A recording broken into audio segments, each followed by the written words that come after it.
Here we are, extra bases with Bristol and Booth, Jason Bristol, Jeremy Booth, and it is Monday, September 22nd as we record this, and things are very interesting in the American League West. We both saw the Astros fall 3 games behind the Seattle Mariners. You were in the ballpark for one of the games. 2 of the games. Jeremy, these are teams that are clearly on different pathways. Let's start with Houston, obviously. Can the Astros recover from what happened to them at Dyken Park? Yeah. I mean, the Astros can always recover from what happened to Dyken Park. The question, and the only question is, are they mentally prepared to recover from what happened at Dyken Park? Now, that could be said, oh, well, guys, that could be, look, you can't win. You can't win if you don't use your personnel properly. You don't execute. You're not mentally prepared to do it. My concern with this club when I walked in Friday was the mental approach of uncertainty and that it was just going to happen. And I think that's been kind of permeating them the entire time. I don't want to call it arrogance. That's the wrong word. I would say um, overconfidence a little bit, that they're just going to go ahead and rise to the top. Now, it doesn't You mean they're think not the competing Astros are overconfident? throughout the year, not right Okay. now. Right now, I think they're a little bit beaten. But I mean, throughout the year, I thought they played the game as if they just expected to win, which in some ways is good because you create things to happen. But the way they were doing it was a little bit of wish and hope. But that said, I mean, the players can only play in the positions that they're put in, and if they still have to perform. But if they're not put in the right spots or they can't get a consistent flow, it's tough to perform. So it's a little bit of a step-by-step unlocking of a formula they have to get to win, and they don't have any more time to play around. They have to win this week, and that's just it. With Seattle's pitching, now granted, Brian Wu went down or left Friday's game early with an injury. With that pitching, how far can that pitching take the Mariners? And are they a dark horse to win it all, given what they have on the mound? Playing in the postseason is always about who's hot at the right time, right? And the Mariners, no question about it right now, are playing excellent baseball at the right time. They might have the MVP, and the MVP could very easily be Cal Raleigh. I mean, seeing him live again, because I hadn't seen him in years. Seeing him live again was nothing short of impressive and electric, and he is a true power bat, and he's a better hitter than people will give him credit for with the average. But the reality is that man can hit, drive the baseball, and he's carrying that club on a club of good players. Now, when you've got the firepower on the mound, which has been coming for a couple of years and been stable now for a couple of years. That's tough to beat because in the postseason execution, timely extra base hitting, and power arms wins, and that's what they're going to have. And the Mariners have all those things clicking in spades. So let's talk the MVP award. Is Cal Raleigh the MVP of the American League? Yes, for me. Really? Even over Yeah. Aaron Judge, when you look at the WAR, and I know it doesn't mean everything, Aaron Judge is sitting at 9, and Cal Raleigh is 6.9. Granted, that's 2 wins above replacement. But what puts Cal Raleigh over the edge for you? Is it because he plays a premium position? If you remove Aaron Judge from the conversation with the Yankees, are they in contention? Probably. If you remove Cal Raleigh from the conversation with the Mariners, are they in contention? That's debatable. Then he's the most valuable player. Okay. And that's when you start looking at not so much who's had the best overall season. I don't know what Judge is hitting, but I'm sure it's better than 249. And when you look at some of the advanced metrics, some of those numbers that are better than Raleigh are going to carry Judge into a different conversation when it comes to the WAR, right? However, the most valuable player is Cal Raleigh. The Seattle Mariners are not in that position unless Cal Raleigh's in that lineup. And the Yankees have an argument that they would be. And having spent a little time in that park, Seattle is a tough place to hit home runs in the first place, and he's got 58 of these things. So Obviously, not all of them there, but you still have to play half your games there. And um, we'll find out in 2026 if this 58 home runs are for real. I mean, we've had guys that throughout time that have hit 50 home runs once or twice, and that's it. We'll find out if that's for real. But right now, there's no reason to believe that there isn't. He had a renaissance for himself. But with that, you've got guys like Rodriguez and Josh Naylor, and you've got J.P. Crawford, who was number one on my list in 2013, along with a lot of other guys, right, in our organization and throughout baseball. So you've got some pretty good players, man. You just do, and it's not. This isn't meant to be a Seattle love fest. I think this is meant to be a personnel, how they're being used, how they're playing, lineup construction, stay healthy, all the things that happen when it comes to winning to a winning club, to show that there's no formula that works for every single club. There's a basic formula that you apply, and then you got to tweak it. And Seattle is doing that in spades, where the Astros are not. Now, the Astros are going on the road, or they're on the road. They start Tuesday in Sacramento, um, and we'll find out, man. We'll find out what they're going to do up there, because they have a tendency to play down to their competition or up to their competition. And if they lose 2 out of 3 in Sacramento, man. They're going to be sitting on the beach somewhere in a undisclosed location on Monday. We had some homework last time, and unfortunately, no one responded to our question of, has there been a seventh or eighth inning guy that's then moved to the closer role who was lights out earlier in the game or later in the game, but faltered as a ninth inning guy? I could not think of any. Of course, I didn't do as much research. You're shaking your head no. Not Why is really. it? Why is it that a guy like Brian Abreu gets to the ninth inning and his statistics aren't what they were when he was, say, pitching the eighth inning? It's a different mentality knowing that you have to bridge a gap, then close the door.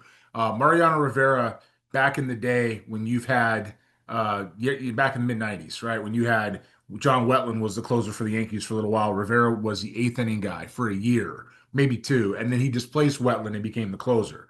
Um, I'm hard pressed to think of anyone that's done it besides that, right? At least with any real success. And Mo Rivera is a Hall of Famer. With that in mind, closing the door and shutting the lights out on a team, it's a special feeling when you go, this guy's coming in the game, you put the stuff away, put the bats and balls away. We're done. It might take 3 hitters, might take 4, but we're out of here, right? That's a special feeling. And when it comes to Abreu, I'm not sure Brian has that understanding how to do that just yet. The closer today, in some cases, has been valued, even more than it used to be, and in other cases, it's been devalued. And you know the story of Some Josh ways it may Hader. have been overvalued. True, and you know the story of Josh Hader in Milwaukee, which followed him to San Diego, and then of course now he's here. But when you get into those type of situations with guys, when make that transition, that's a mindset. Stuff's the same, right? Stuff is still the same. It's a mindset and a conviction and ability to execute that defines guys in the ninth inning, the mound presence. I imagine in your professional career, especially being behind the plate, there were times that you probably had a guy come in the ninth inning and you're like, oh boy, this is not gonna, yeah, that he doesn't have it upstairs. He just can't handle it. I was fortunate enough to be around some very good managers where that was minimized. If a guy Okay. didn't have a certain situation, have the mindset, he didn't stick around. I I would will say imagine earlier in the season, sometimes you're trying to find guys, especially at the lower rungs of independent league baseball. When you're in the Atlantic League, you've got guys who've done it in the minors or in the majors. So their role, I would imagine, is a bit more defined.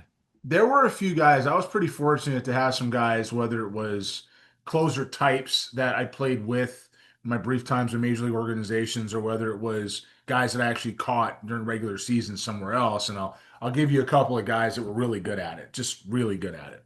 One guy that was really good at it was a guy named Travis Wade. Travis Wade was really good at it for years ago. Another guy, Mike Guilfoyle, was really good at it. He was left-handed, had a breaking ball, gutsy, got competed. Um, there was another guy named he's no longer with us, but a brief time, Dave Elder was very good with it. He had some pretty good stuff and put away type deal. Andy Pratt, who's now a Major League Scout with the Tigers, was really good at it. Um, there was a guy that we had in Ned Darley. Ned Darley was really good back in the day. So I had I five think or he was six a Blue guys. Jays He was, farmhand he at was a one Blue time. Jay. That's correct. It's Blue Jay. So I mean, I had some guys that were good at it. It wasn't we didn't have the guys that couldn't shut the door. Um, we it was if a guy couldn't shut the door, our managers figured it out pretty good. He didn't do it. He didn't keep it. 1995 Bend of the Western League. Would that be? Well, No, no, no, you're not that old.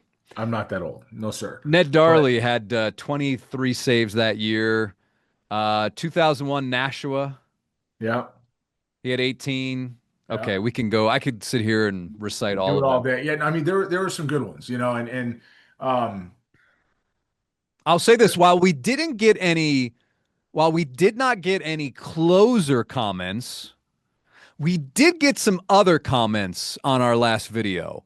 And I was wondering, Jeremy, is do you have a burner handle World Traveler 721? oh why? What? So this was one of the comments.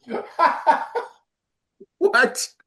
What? Go, come on. Here's one of the comments. Alvarez already told Espada last season that he does not like to hit second. I will say this. I think it was more Alvarez, his surprise that Espada wanted him to hit second. I think that was the story. I'm not certain that he's told Espada that he doesn't like to hit second, but He said I don't anyway, want to hit second. He said what? I don't Go on. know that. We don't know Okay. that. All right. Espada is doing a disservice to this team by hitting him there. He keeps coming up at to bat with no one on base, gets on base and isn't driven in or gets pitched around and walked. I have paid attention to the amount of times he bats with no one on base, and it is the majority of his ABs. It's crazy. Crazy it is crazy to rely on Altuve and Correa to drive in your best power hitter, RBI producer on the team, and I'm not sure who is allowing Espada to do this. Dana surely isn't saying a thing. 2 years of this crap and it's not working. Why reinvent the Astros lineup? We won a championship with Alvarez hitting third, and it wasn't even our best hitter who and it wasn't even our best hitter who hit second in that postseason. It was a rookie named Jeremy Pena. Someone please remind Espada, who, by the way, James Click fought Dusty tooth and nail to hit Pena's second in that postseason. You know what? I take that back. I know you are not World Traveler 721 because you would not say, we won a championship with Alvarez At hitting third. all. I would never say we. But man, whoever that is, they got a whoever that is that nailed it. That's pretty good. And then someone else, Sagittarius Emperor something below says, I have been telling people that Espada is Dusty the Clown 2.0. Having Correa batting third, and before that, Espada had him batting fourth. Correa should have never been brought back. He is worthless. That is why Minnesota was thrilled the Astros got him back. That was just as bad as when they brought back a washed-up Verlander. I do not agree with those other comments. I think that Carlos Correa, given the situation, served and fills a huge need. Now, moving forward, that will be interesting to see what happens. But it's funny, Jeremy. It's funny, and we go back to this quite a bit. How people's perceptions change over time. Because I can remember when the hate mail would pile up about you telling people that Yordan shouldn't bat second. But Jason, listen, 7 days from now, it may not matter. listen, all I know is we have a saying around here, and it's a one word. It's called undefeated. Okay. And what I do know is that, it's this isn't hard for people to see. It's amazing to me. Look, and ordinarily fans, you guys are gonna get really upset when fans will get upset when I say this. Ordinarily, fans don't have much of an idea as far as the inner workings of what's going on. You're not supposed to. You're told what you're told, but you see the game with your eyes. And knowledgeable fans will watch the game and go, that makes sense, that doesn't, this works, that may not, let's try this. How are they going to address it? And it's not. really difficult at all to see that Alvarez in the two spot doesn't win games. This year, I think we talked about this last night. It's negligible. It's about a 500 record either way. It's negligible. Now, granted, he's missed 100 games this year. Okay. But there's a lot of questions that has to do with what happens to him if he's not hitting in that spot, certainly with this last injury. And what big guys, big run producer guys, have stayed on the field for 162 games hitting in the two spot. They're not supposed to hit there. It's a different type of action position. You can't just turn the lineup around and decide that because you're hitting second, now all of a sudden you're a station to station guy. Yet we have decided as an industry that's now how it's got to be. So for me, this is not a tough one. And fans who are watching the game can see they don't win games that way, and they do win games with somebody else hitting second. That's just the way it works. It's amazing to me, though, that the persons making the call still want to keep doing it. Well, they're the ones, unfortunately, that have to live and die with it. The fans will live and die because it's emotional and it should be because they love the team and they support it and they go out and see it and they want to win titles. And let's face it, they're at the tail end of a very, very long, I say tail end because if they don't get to the playoffs, it's the first time in what, 9 years, right? So it's, 2017 was the last yeah. time they didn't make the playoffs. Well, they won the Excuse World me. Series 16. 2016 was the last Right. time they didn't make the So the playoffs. first They've time in had a a decade, run through 2017. Excuse me. first time in 9 years. Okay. They're That's not like going to make Atlanta the playoffs. Braves stuff. That's Right. like And so Yankees stuff.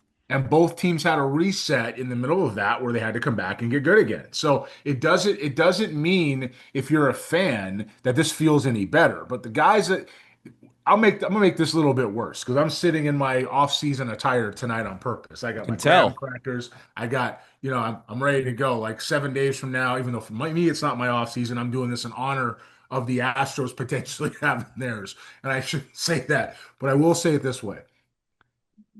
If you have a team that can win the World Series and you mismanage your personnel so poorly that you don't even get into the postseason, I got concerns.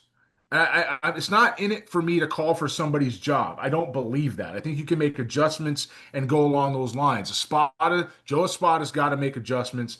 The hitting approaches have to make adjustments. I will say this: the medical staff should be completely disbanded, reevaluated, and somebody else needs to be brought in. The job they've done this year in the last 2 years, but really this year more than before, is atrocious.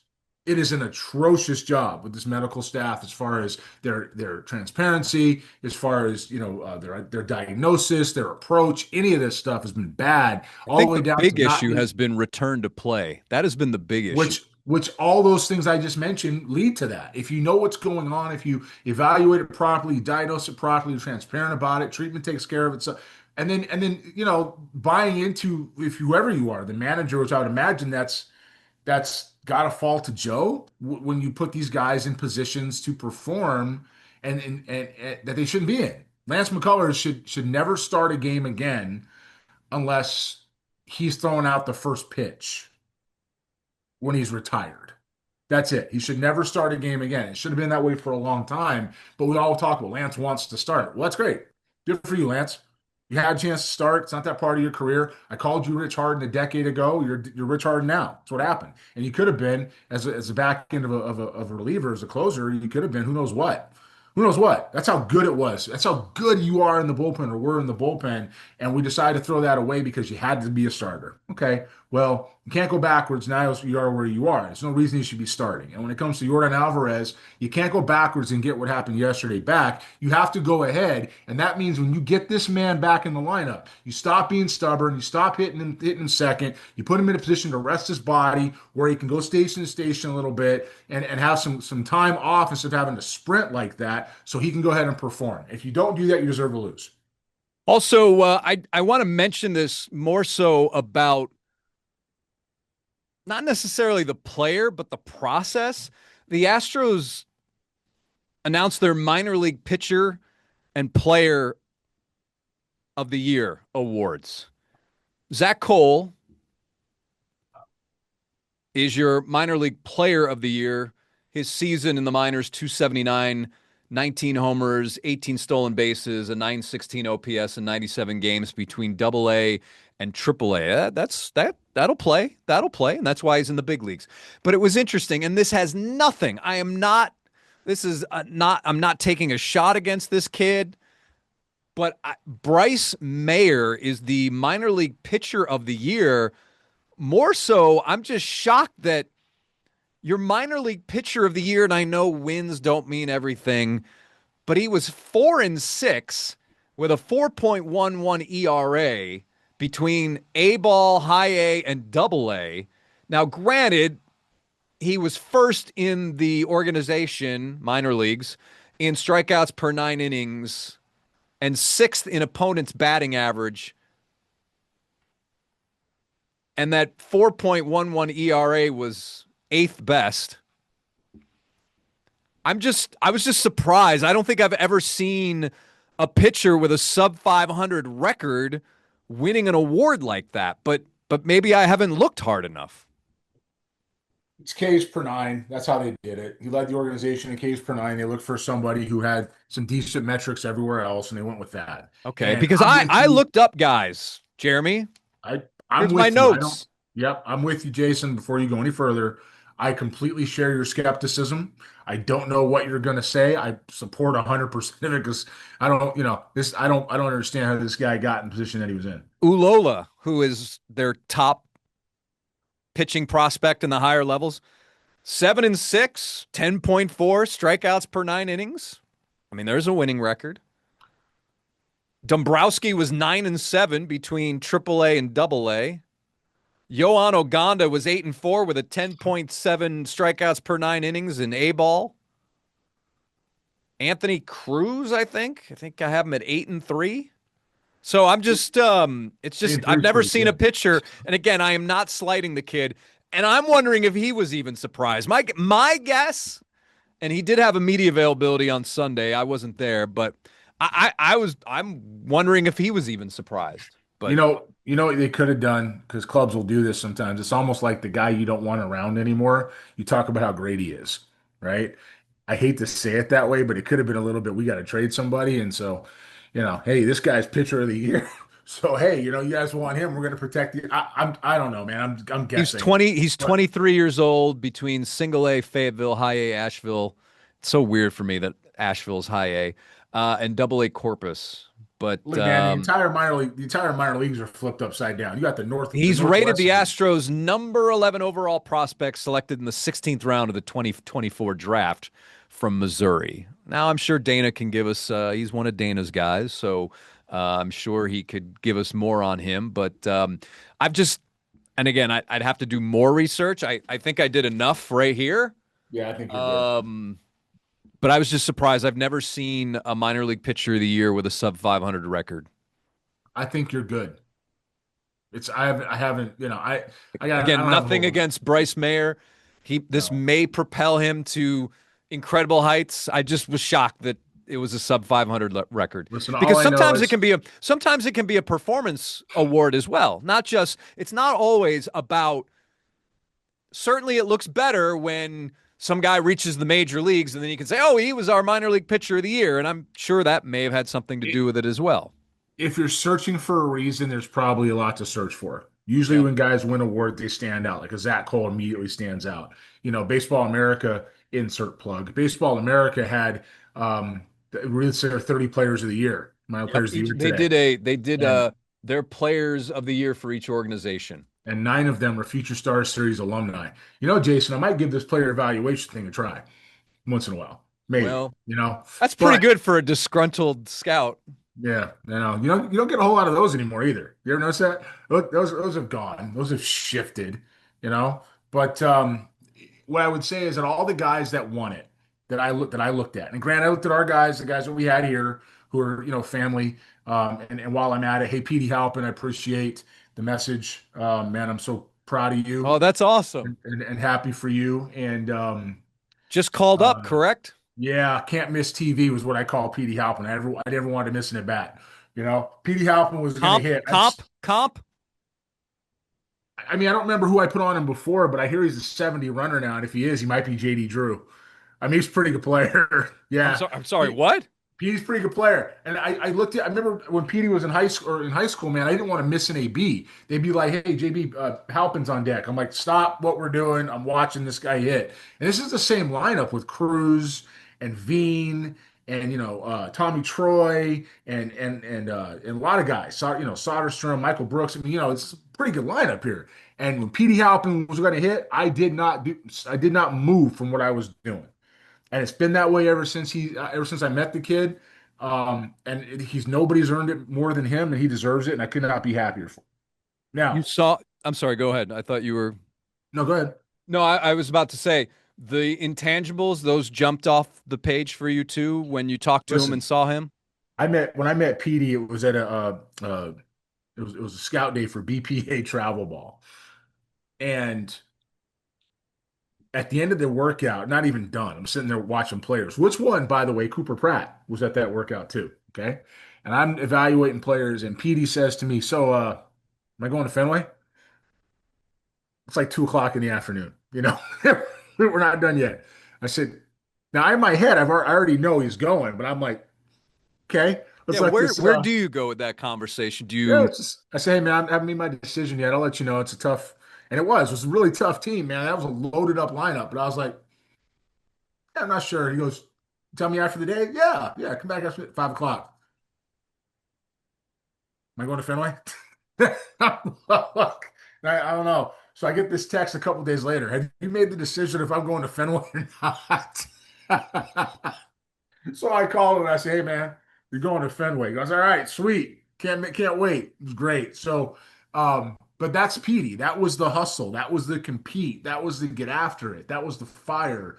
And JD didn't have that type of fire, but the ability and skill set, if he's really running that way, which is what I've heard, haven't seen it, that's who he compares to. He's going to drive the baseball. He's going to hit a bunch of doubles. If not, he could be Mike Yastrzemski, who's a pretty good player and a better version of that too. So, he's a good player. He is a good player. He's earned it. He's up there with Bo Naylor, who's coming into his own a little bit. he's Bo struggled. Naylor, He's struggled this year. who But Noah or oh, Bo? Bo, it's Yeah, Bo's it's been a struggle. Bo's starting to play a little bit better. But he's up there with a bunch of, and look, the Guardians got a future stars series north.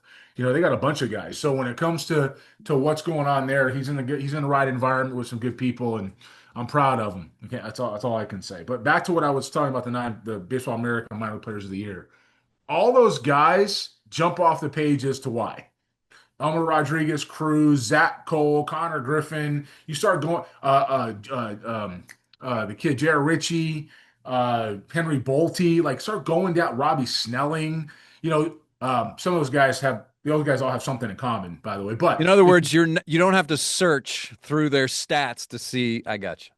okay, but they perform and they blow out the rest of the organization with what they're doing. It's a clear winner. Connor Griffin, as hard on him as I was, as hard on him as I was, has absolutely earned his position and done everything he can to get there. And you do not have a kid that's worked harder to make the adjustments than Connor Griffin.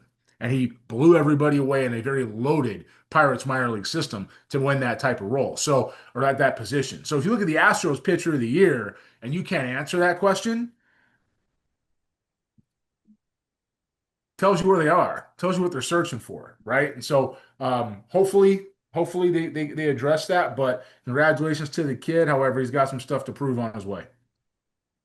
When you were telling us the Petey Halpin story, I was just waiting for the final line where he came up to you and said, "I'm Petey Halpin, and I'm the best decision this organization has ever made." No, that wasn't quite him, but Okay. it was So very he much. wasn't like Tom Brady. Nah, but it was very much a confidence about, look, man, I'm in front of you. I'm gonna hit. I don't swing and miss. I'm gonna play defense. I'm gonna sell it all out. Let's go. Well, the swing and miss has been there's quite a Better. bit of it right now. I mean, in AAA this year, he had 156 strikeouts in 126 games against 51 walks. The OPS is 734.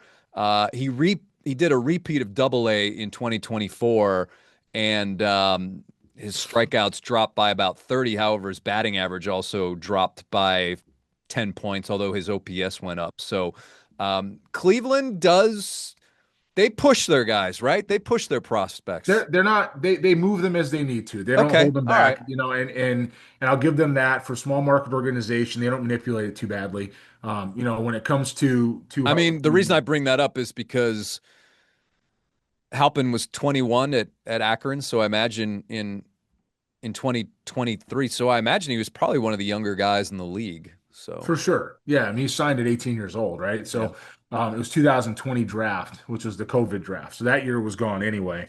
Do you remember I which round? Do you remember which round he went in? fourth round. Third round. Third Hey, round. we got to wrap this up pretty soon. So, Okay. all right, everybody. The next extra bases, who knows what is going to be in store? Will it be a playoff edition? Will it be the start of the off-season series? Who knows? Who knows? I'm going to make a prediction right now. Okay. They're going to get in. Where they go play, I don't know because there's too much at stake ahead of them. But they're going to get in. They're going to squeak in. The Mariners going to win the division. The Astros will get in. And the Guardians will be at home. Guardians, yeah, yeah, and I'm definitely going to that. All right. We'll be there as well. That's right. All right, everybody. That's going to do it for Extra Bases for Jeremy. I'm Jason. Thanks for watching. And as always, thanks for watching all of us on KHOU 11 and KHOU 11 Plus.